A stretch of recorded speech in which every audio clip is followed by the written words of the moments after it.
खबर है कि तेल और गैस के कारोबार में भले ही रूस के सामने यूरोप को झुकना पड़ा हो, लेकिन बहुत जल्द रूस को बड़ा झटका लग सकता है। माना जा रहा है कि नेचुरल गैस और कच्चे तेल के कारोबार में आने वाला वक्त रूस के लिए मुश्किल भरा होगा,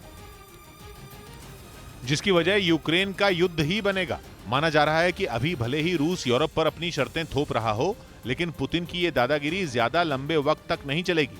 यूरोप बहुत तेजी से नए रास्ते की तरफ बढ़ रहा है। यूरोप की तैयारी केवल रूस से निपटने की नहीं है, बल्कि आत्मनिर्भर बनने की है। केवल यूरोप ही नहीं, बल्कि पूरी दुनिया के लिए ये जंग आंख खोलने वाली साबित हो सकती है। अगर ऐसा हुआ तो तेल से ताकत के समीकरण बदल जाएंगे।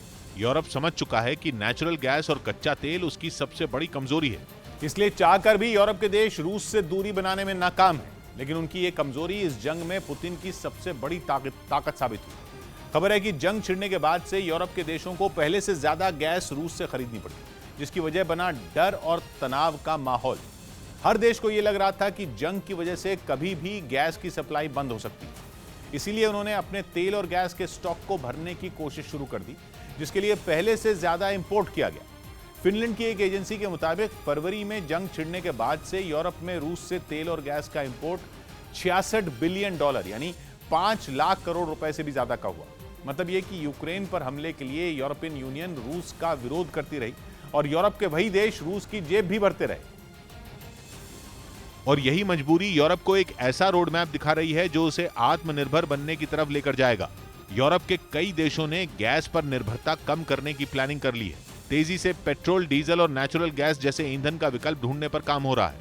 मतलब ये कि यूरोप अब रूस का विकल्प नहीं, बल्कि गैस का विकल्प ढूंढ रहा है। इसलिए यूरोपियन यूनियन ऐसा कानून बना रहा है जिसके तहत रूस से तेल और गैस खरीदने पर बैन लगाया जा सके। हालांकि यह भी सही है कि यूरोप के ही देश इस पर एक राय नहीं, लेकिन इसका कारण यह है कि ये सभी देश रूस के तेल और गैस का विकल्प ढूंढने के लिए अलग अलग प्लान पर काम कर रहे हैं। इसलिए जिन देशों को उस प्लान में इसी साल कामयाबी मिलने की उम्मीद है, वही देश नए प्रस्ताव पर सहमत है। लेकिन कुछ रिपोर्ट दावा कर रही हैं कि जितना तेल और गैस अभी यूरोप तक रूस पहुंचाता है, उसके 2/3 हिस्से का विकल्प ढूंढ लिया गया है। मतलब दूसरे देशों से इंपोर्ट की डील लगभग कर ली गई है और ये जो बचा हुआ 1/3 हिस्सा है, यूरोप की कोशिश उस जरूरत को ही खत्म करने की है। उसकी जगह इलेक्ट्रिक एनर्जी, सोलर एनर्जी या दूसरी किसी क्लीन एनर्जी के इस्तेमाल पर तेजी से काम किया जा रहा है। और बड़ी बात यह कि यूरोप में दुनिया की कई बड़ी कार बनाने वाली कंपनियां पहले से मौजूद हैं। उनके पास अलग अलग ईंधन से चलने वाले लगभग सभी इंजन बनाने की तकनीक भी है। इसलिए यह काम यूरोप के लिए नामुमकिन नहीं है। और अगर यूरोप ने यह कर दिखाया तो पूरी दुनिया के लिए नसीहत बन जाएगी। यूरोप के जर्मनी जैसे बड़े देश भी ऐतिहासिक महंगाई का सामना कर रहे हैं। इन्फ्लेशन जर्मनी में 1949 के बाद सबसे ऊंचे स्तर पर है। लेकिन अगर गैस और तेल पर निर्भरता कम हुई तो ये हालात काबू में आएंगे।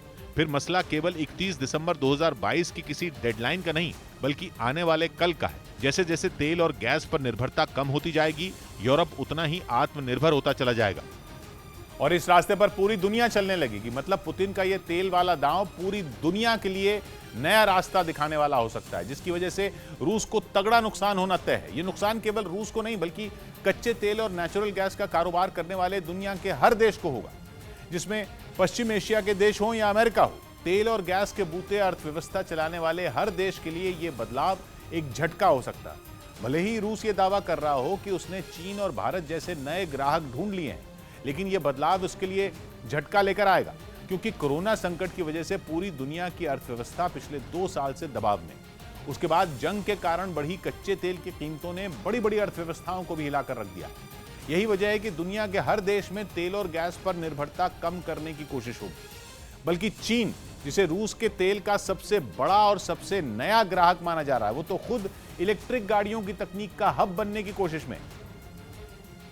जिसका सीधा मतलब यह है कि अगर दुनिया इलेक्ट्रिक गाड़ियों की तरफ तेजी से बढ़ने लगी तो चीन पर इसका असर सबसे पहले होगा। अगर चीन में इलेक्ट्रिक गाड़ियों का इस्तेमाल बढ़ा तो वो रूस से तेल का इंपोर्ट भी कम कर देगा। यही हाल भारत जैसे हर उस देश का होगा जिसकी अर्थव्यवस्था पर महंगे पेट्रोल और डीजल का बुरा असर पड़ रहा है। लंबे वक्त से दुनिया ग्लोबल वार्मिंग की वजह से साफ ईंधन बनाने की बात कर रही है, लेकिन यूक्रेन जंग के कारण उस तरफ बढ़ने की रफ्तार बढ़ जाएगी। मतलब जो काम कुछ दशकों में होने वाला था, वो कुछ सालों में हो सकता है। उधर रूस से तेल लेने वाले यूरोपियन यूनियन के देशों को यूक्रेन ने युद्ध अपराधी बता दिया। जंग की वजह से रूस पर कई तरह के आर्थिक प्रतिबंध लग चुके हैं। वहां से तेल का आयात करने वालों पर भी अमेरिका की टेढ़ी नजर है। लेकिन इस हकीकत से मुंह मोड़ना मुश्किल है कि रूस के तेल और गैस की जरूरत पूरे यूरोप को है। यूरोपियन यूनियन इस बात को समझता है, लेकिन यूक्रेन का साथ देने के लिए यूरोपियन यूनियन की चीफ ने बड़ा फैसला किया और कहा कि उसके सभी देश रूस से तेल और गैस लेना बंद करें। But we simply have to do it. So today we will propose to ban all Russian oil from Europe. कहा जा रहा है कि यूरोपियन यूनियन के 27 देश में कई इसके खिलाफ हैं, क्योंकि तेल के लिए वो पूरी तरह रूस के भरोसे हैं। इन देशों में हंगरी और स्लोवाकिया का नाम शामिल है। लेकिन डेली मेल ने अपनी रिपोर्ट में लिखा कि यूक्रेन के विदेश मंत्री ने रूस से तेल लेने वाले यूरोपियन यूनियन के देशों को युद्ध अपराधी बता दिया। बाइडेन और पश्चिमी देश पुतिन को पहले भी युद्ध अपराधी बोल चुके हैं और अब यूक्रेन ने उनसे मदद लेने वालों को युद्ध अपराधी बोल दिया।